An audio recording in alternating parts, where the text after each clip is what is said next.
خب همونطور که توی اسلاید قبل گفتم، یکی از مهمترین مواردی که شما باید بر اساس اون اساتید رو انتخاب کنید و وارد فایل اکسلتون بکنید زمینه کاری اون استاد هستش.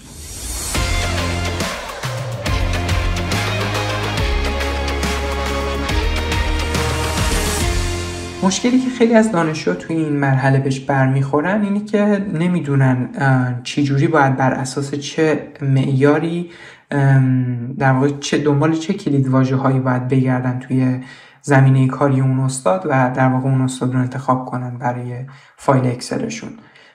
خب پیشنهادی که ما برای شما داریم اینه که قبل از اینکه این پروسه پیدا کردن اساتید رو شروع کنید، اینه که یک نمودار درختی آماده کنید از زمینه کاری خودتون.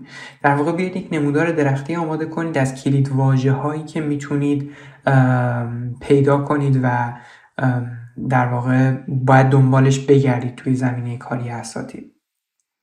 به این صورت که توی سطر اول مشخصاً اون کاری هستش که شما به صورت تخصصی توی مقطع قبلی روش کار کردید و برای دانشجوهایی که حالا پروژه انجام ندادن میشه مشخصاً اون کاری که شما علاقه دارید با توجه به رشته‌تون روی اون موضوع کار کنید. توجه کنید که اگر حتی تجربه کاری ندارید میتونید موضوعی رو انتخاب کنید که علاقه دارید روش کار کنید و حتی اگر کاری هم انجام دادید، یعنی در واقع پروژه انجام دادید توی مقطع قبلی، میتونید موضوعی رو به عنوان سطر اولتون انتخاب کنید که بهش علاقه دارید و میخواید توی آینده روی اون موضوع کار کنید.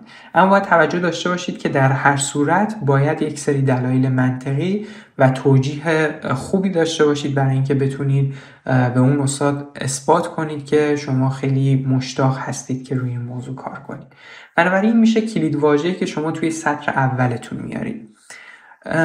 بعدش توی مرحله بعد میاید این در واقع این حوزه رو یک مقدار گسترده تر میکنید. سعی میکنید مواردی رو پیدا کنید، در واقع ریسرچ اریاهایی رو پیدا کنید که به اون زمینه کاری اصلی شما مرتبط هستن یا به یک طریقی میتونن ارتباط پیدا کنن.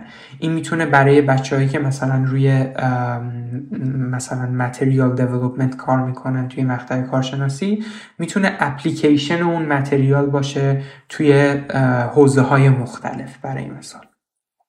و خب بعد میتونید اینو چند مرحله تکرار کنید تا یه تعداد خیلی خوبی کلیدواژه از زمینه کاری خودتون به دست بیارید. و بعد توی مرحله بعد باید این اساتید رو بر اساس این کلیدواژه هایی که حالا توی هر مرحله، توی سطر اول، سطر دوم، سطر سوم الی آخر پیدا کردید از زمینه کاری خودتون، میتونید این اساتید رو دسته‌بندی کنید. اینجوری که میتونید یک سری کالر کد هایی، در واقع کد رنگی های مختلفی برای خودتون تعریف کنید. این میتونه سبز، نارنجی، قرمز یا هر رنگی که دوست دارید باشه. و بعد سبز، حالا برای مثال توی این اسلاید سطر اول رنگ سفید هستش، شما میتونید سبز رو انتخاب کنید یا هر رنگ دیگه‌ای.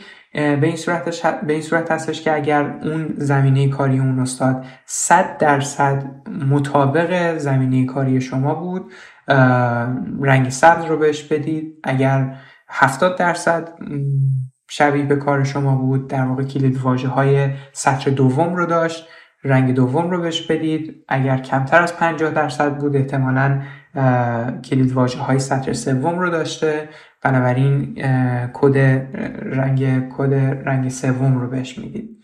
و خب به این صورت میتونید توی یک نگاه وقتی که این در واقع فایل پروفسور سرچ رو رنگ بندی میکنید، میتونید توی یک نگاه بعداً ببینید که چه تعداد اساتید هستن که 100% با زمینه کاری که شما علاقه دارید روش کار بکنید یا روش کار کردید توی مقطع قبلی، در واقع زمینه کاریشون یکسان هستش و خب طبعا این اساتید اولویت بیشتری دارن زمانی که شما میخواید باشون مکاتبه بکنید.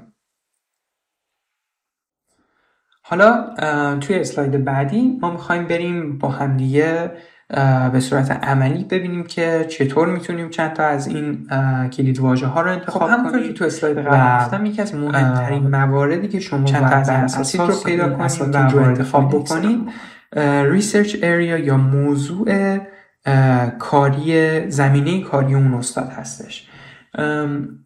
خب خیلی مهمه که اون زمینه کاری مرتبط با زمینه کاری شما باشه. حالا اگر پروژه‌ای توی مقطع قبلی انجام دادید یا رشته تحصیلیتون یا موضوعی که دوست دارید روش توی مقطع بعدی کار بکنید. خب یکی از مشکلاتی که دانشجوها دارن توی این مرحله این هستش که نمیتونن اساتیدی رو پیدا بکنن که 100% با موضوع قبلیشون مرتبط هستش. بنابراین خب تعداد اساتیدی که شاید دقیقاً روی اون موضوعی که شما کار کرده باشن خیلی کم باشه و خب شما نباید خودتون رو محدود بکنید به همین اساتیدی که صرفاً و دقیقاً روی موضوع شما کار کردن. بنابراین پیشنهادی که ما داریم برای این دانشجوها اینه که بیایید قبل از این که فایل پروفسور سرچ و پروسه پیدا کردن اساتید رو شروع بکنید، بیایید یک نمودار درختی آماده کنید از زمینه کاری خودتون.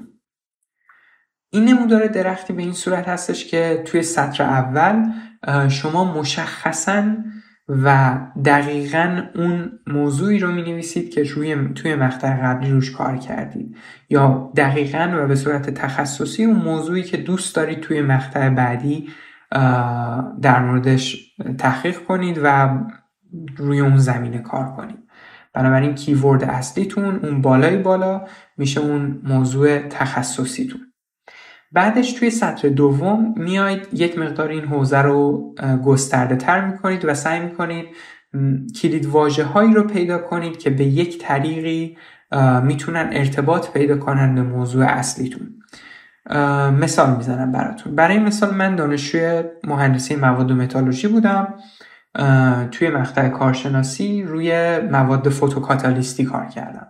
خب مواد فوتوکاتالیستی میتونن اپلیکیشن های مختلفی داشته باشن. بنابراین مواد فوتوکاتالیستی میشه کلید واژه اصلی من و اپلیکیشن های مختلف برای مثال میتونن توی ویست واتر تریتمنت کاربرد داشته باشن. بنابراین کاربرد یک ویست واتر تریتمنت میشه موضوع کلید واژه دوم من که در واقع زیر شاخه کلید واژه اصلی هستش.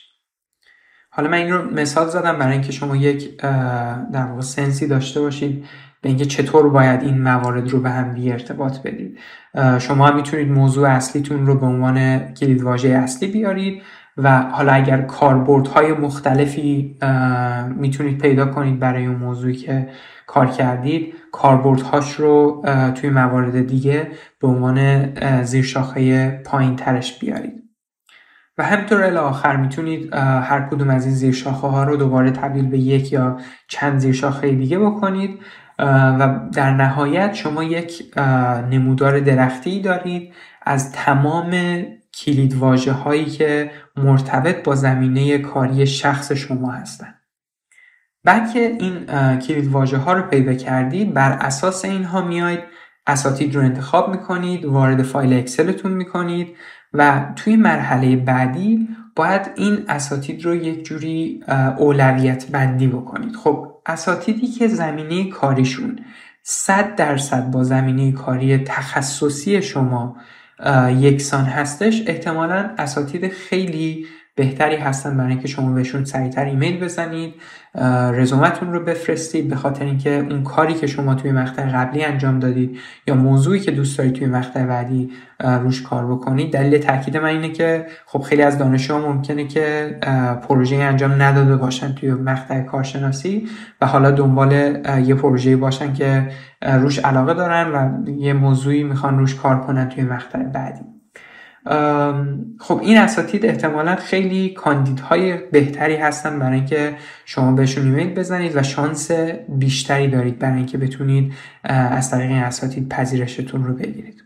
حالا کاری که میکنید اینه که میایید این اساتید رو توی فایل پروفسور سرچتون توسط یک کد رنگی مشخص میکنید. حالا این کد رنگی رو ما اینجا نیاوردیم برای اینکه کاملا بستگی به خودتون داره، هر طوری که دوست دارید بنا به سلیقه خودتون میتونید اینا رو دسته‌بندی کنید. میتونید سبز، نارنجی، یک طیفی از سبز تا قرمز انتخاب بکنید و خب سبز میشه کسایی که 100% اورلپ دارن با شما و روی اون موضوع تخصصی که شما کار کردید کار کردن و خب اینجوری میتونید یک دید کلی داشته باشید از تعداد اساتیدی که دقیقاً روی موضوع شما کار کردن و اینکه تا اون اساتیدی که شاید کمتر از 50% اورلپ دارن با کار شما. بسیار خب، حالا که ما متوجه شدیم باید توی فایل اکسلمون چه مواردی رو بیاریم و چطور باید این اساتید رو انتخاب کنیم، میخوایم بریم به صورت عملی اطلاعات چند تا از اساتید رو پیدا بکنیم تا ببینیم که به صورت واقعی چطور میشه این فایل پروفسور سرچ رو تکمیل کرد. اما قبل از اینکه بریم و وبسایت چند تا از دانشگاه رو باز بکنیم، دوست داشتم این منطقی که در مورد تمام دانشگاه‌های جهان صادق هستش، از دانشگاه‌های ایران گرفته تا دانشگاه‌های خارج از کشور، اینه که منطقشون به این صورتش که اول یک دانشگاهی داریم ما به صورت کلی، داخل اون دانشگاه چند پردیس مختلف داریم، در واقع چند فکولتی مختلف داریم، داخل اون فکولتی ها چند دپارتمان مختلف داریم و داخل اون دپارتمان ها یه سری اساتید هستن که مشغول به کار هستن و ما دنبال پیدا کردن اون لیست اون اساتید هستیم توی هر کدوم از این دپارتمان ها. مثال میزنم، برای مثال ما دانشگاه تهران رو داریم، داخل دانشگاه تهران پردیس های مختلفی داریم، برای مثال پردیس فنی داریم که حالا میشه به انگلیسی بخوایم بگیم میشه University of تهران، پردیس فنی میشه Faculty of Engineering و بعد داخل پردیس فنی ما دانشکده های مختلف رو داریم که در واقع میشه همون دپارتمان های مختلف. مثال میزنم، مثلا دپارتمان مکانیک میشه Department of Mechanical Engineering و بعد داخل اون دپارتمان یک سری اساتید هستن که مشغول به کار هستن. بنابراین ما اگه بخوایم بریم اساتید مکانیک دانشگاه تهران رو پیدا بکنیم، میریم داخل وبسایت دانشگاه تهران، میریم داخل پردیس فنی، دانشکده مکانیک و بعد لیست اساتید و همینطور در مورد دانشگاه خارج از کشور هم همین کار رو میکنیم. اول وبسایت دانشگاه رو باز میکنیم، بعد وارد فکولتی میشیم، بعد وارد دپارتمان مورد نظرمون میشیم و بعد لیست اساتید رو پیدا میکنیم و معمولا لیست اساتید با کلید واژه هایی مثل فکولتی اند استاف یا فکولتی خالی یا حتی پیپل با این کلید واژه ها مشخص هستن. بنابراین اگر دنبال این کلید واژه ها توی وبسایت دپارتمانمون بگردیم، میتونیم راحت این لیست اساتید رو پیدا بکنیم.